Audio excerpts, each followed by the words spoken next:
안녕하십니까, 쇼키부동산입니다. 오늘 영상 주제는 4월 1일부터 시행되는 미친 정책입니다. 주택 구입 예정이라면 서두르셔야 될 것 같아요. 현재 부동산 시장 다시 재과열 조짐이 나타나고 있죠. 10.15 부동산 대책의 유효기간이 끝나간다, 이런 이야기가 나오고 있습니다.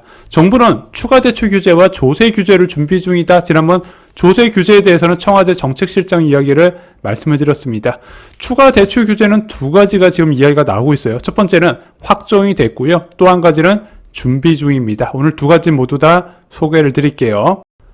첫 번째, 금융위원회가 2026년 새해부터 달라지는 금융제도에서 소개한 주택금융신용보증기금 출연료율 차등화입니다. 자, 먼저 주택금융신용보증기금이 무엇이냐? 한국주택금융공사가 운영하는 기금으로요, 서민 주거 안정을 위한 보증 재원입니다. 자, 근데 이거에 의무납부 조항이 있어요. 자, 은행이 주택담보대출이나 전세대출을 취급할 때 대출 금액의 일정 비율 이상을 해당 기금에 의무 납부해야 된다는 거죠.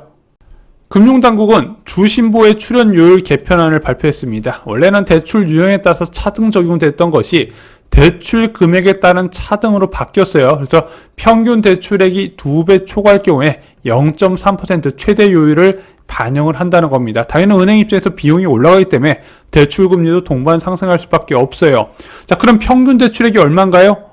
2024년 기준 평균 대출액은 2억 3,300이라고 합니다. 그러면 여기서 2배 초과될 경우에는 4억 6,600만 원을 초과할 경우겠죠. 이럴 경우에는 0.3%의 출연료율을 부담할 수밖에 없다는 거죠. 왜 이런 제도를 만들었을까요? 자, 10.15 부동산 대책에서 15억 초과주택의 대출 한도를 줄여버렸습니다. 그래서 15억에서 20억 사이는 4억 원, 20억 초과는 2억 원으로 줄였죠. 자, 그러자 어떤 일이 생겼다? 15억 이 아파트는 대출 한도가 줄지 않네. 그래서 9억에서 15억 아파트의 신고가 행진이 이어지고 실제 가격 상승을 주도하는 풍선 효과가 발생을 했다는 겁니다. 이건 당연히 일어날 수밖에 없는 부분이에요. 자, 그런데 이거 규제 지역은 그렇게 대출 많이 안 될 텐데, 이게 또 생애최초 주택 구입자는 LTV 70%, 최대 대출한도 6억까지 가능하거든요. 그래서 규제 지역에서는 대부분 6억까지 대출받고 사는 분위기라고 합니다. 자, 그런데 정부 입장에서는 그럼 이걸 줄이면 되잖아, 이게 욕을 많이 먹어요. 자, 얼마 전까지만 해도 서민들이 집을 사는 15억 이하는 6억까지 대출이 가능하다, 지금 이렇게까지 얘기가 나왔거든요. 자, 근데 이제서 이걸 또 낮춰버리면은 이 주택 구입 대상자들의 불만이 폭증하니까 어떤 식으로 한다? 간접 규제 방식, 은행을 통한 고액 대출의 금리 상승을 이런 식으로 유도를 한다는 거죠. 그럼 언제부터 적용되나요? 2026년 4월 1일부터 적용이 된다고 합니다. 그래서 주담대에 4억 6,600만 원 이상 받는 차주 같은 경우는요, 이제 금리 부담이 굉장히 커질 수밖에 없다는 거예요. 물론 은행이 이것을 직접적으로 다 반영할지 안 할지 모르겠지만 현재로서는 반영할 가능성이 높을 수밖에 없다는 겁니다. 가상금리에 다 녹아 들어갈 거예요.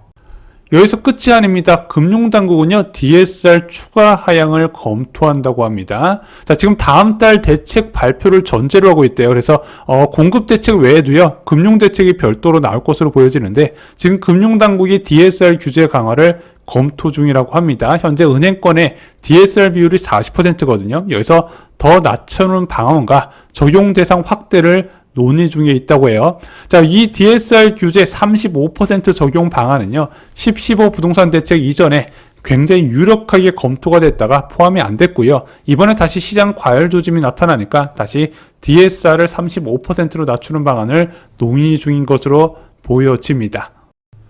DSR 35%로 줄어들면 어떻게 되나요? 현재 6억까지 대출을 받으려면 1금융권 기준 부부합산 소득이 1억이 넘어야 돼요. 이게 최소 기준이거든요. 근데 만약에 DSR 35%로 강화되면 1억보다 더 높은 소득이 나와줘야 대출 한도가 나올 수 있다는 거죠. 보통 DSR 규제는요, 좀 외벌이 가구의 주택 구입을 제한한 요인으로 많이 작용하고요, 맞벌이 부부한테는 그렇게 큰 영향을 주지는 않더라고요. 여기에 더해 자본 건전성 규제를 추가로 강화할지도 검토를 한다고 합니다. 자, 올해 1월 1일부터 10.15 부동산 대책의 일환으로 주택담보대출의 위험 가중치 하한이 15%에서 20%로 올라갔거든요. 이게 어떤 것이냐? 은행 입장에서는 주택담보대출을 해주려면 더 많은 자본금을 쌓아야 된다는 규정인데, 이거를 25%까지 추가로 높이는 방안도 검토 중에 있다고 합니다. 그래서 다음 달에 대출 관련 규제가 추가로 나올 때 이런 내용들이 포함될 가능성이 있어 보여요. 정부의 부동산 대책 단계를 좀 아실 필요가 있습니다. 1단계는 다주택자를 타겟팅해요. 그래서 627 부동산 대책 보면 유주택자의 대출 다 끊어버렸죠. 자, 2단계는 고가주택 매수 실소자 제한입니다. 그래서 대출 한도가 계속 줄어들어요. 627 대책에 이어서 10, 15 부동산 대책에 갈수록 고가 아파트의 대출 한도가 줄어들고 있죠. 자, 3단계는 현재 좀 비슷하게 오지 않았나 생각이 듭니다.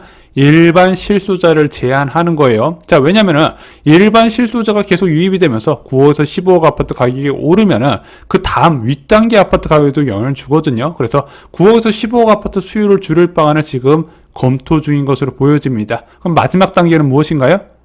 얼마 전에 청와대 정책실장이 이야기한 것처럼 주택 보유자의 매도 유도입니다. 그래서 지금 3단계까지 왔다 이렇게 보시면 좋을 것 같아요. 그럼 현재 무주택 실소자 입장에서 한번 보겠습니다. 자, 지금 매매와 전세 가격은 오르고 있죠. 자, 뭐 매매는 아니더라도 전세 시장 전망을 보면 오른다는 얘기밖에 없어요. 왜? 앞으로 4년간 입주 물량이 워낙 많이 줄어드니까. 자, 그러면은 매매를 하려고 알아봤더니 전세 대출 한도가 많이 줄어든 상태고 여기서 더 줄어든다는 이야기가 나오고 있습니다. 그럼 혹시 기다리면 복이 오지 않을까 싶은데 정부에서는 지금 어떤 이야기만 해요? 임대주택 이야기만 하고 있죠. 공적주택, 임대주택, 뭐 역세권 임대주택, 면적을 높이고 질을 높이면 사람들이 집을 사지 않고 임대주택을 찾을 것이다. 이런 이야기만 하고 있지 않습니까? 근데 온전한 내 집을 원하는 수요층은 분명히 별도로 분류를 해야 되거든요. 자, 그러다 보니까 혼란이 가중이 되더라. 그래서 어떻게 해요? 대출 한도가 더 줄어들기 전에 집을 살려는 수요가 계속 늘어나고 있다는 겁니다. 그래서 지금은 금리가 굉장히 높음에도 불구하고 금리의 영향을 받지 않고 수요가 계속 늘어나는 측면이 분명히 보이고 있어요. 규제에 따른 왜곡 효과라는 겁니다. 부동산 과열 막바지에 일어나는 일이 있습니다. 자, 2011년 7월 기사 볼까요? 2011년 상반기에 인천이 집값 상승률이 국내 1위였다고 합니다. 자, 2022년 4월 기사 보겠습니다. 경기도 이천이 집값 상승률이 1위였다고 하고요. 평택은 외지인 매매 1위였다고 합니다. 자, 과열 막바지에는요, 집 살 생각이 없는 무주택자가 전세난과 대출 규제에 쫓겨서 외곽 지역의 집을 최고가로 매수하는 현상이 나타나게 됩니다. 그래서 이런 상승장에서는요, 미룰수록 좋은 일보다는 벼랑 끝으로 몰리는 경우가 많더라. 벌써 또 대출 추가 규제 이야기가 나오고 있지 않습니까? 지금도 대출 한도가 많이 줄어들었는데 여기서 더 줄어들 가능성이 있다는 겁니다. 자, 이런 경우에는 주택 구입을 미루지 않는 것을 추천드리는 편입니다. 지금 대다수의 이제 대중이 살 수 있는 아파트 가격은 여전히 매력적이라고 말씀을 드렸죠. 너무 비싼 아파트만 보지 마시고 내가 살 수 있는 아파트도 한번 체크를 해보신 것을 추천드립니다. 오늘 준비한 소식은 여기까지입니다. 1월 15일 멤버십 영상에서 반포 DH 클래스트 분양 정보 총정리를 드렸습니다. 자, 당첨되면 25억 로또 분양인데요. 이걸 기다려야 될 분들을 제가 좀 정리를 드렸고요. 또한 4억대로 살 수 있는 서울 알짜 재개발 투자처가 있어서 공유를 드렸습니다. 지금 서울에서 이만큼 시세 차익 기대하고 살 수 있는 재개발 많지 않다고 생각합니다. 쇼키부동산 멤버십으로 다른 인생 만드시기 바랍니다. 이상 영상 마치겠습니다. 감사합니다.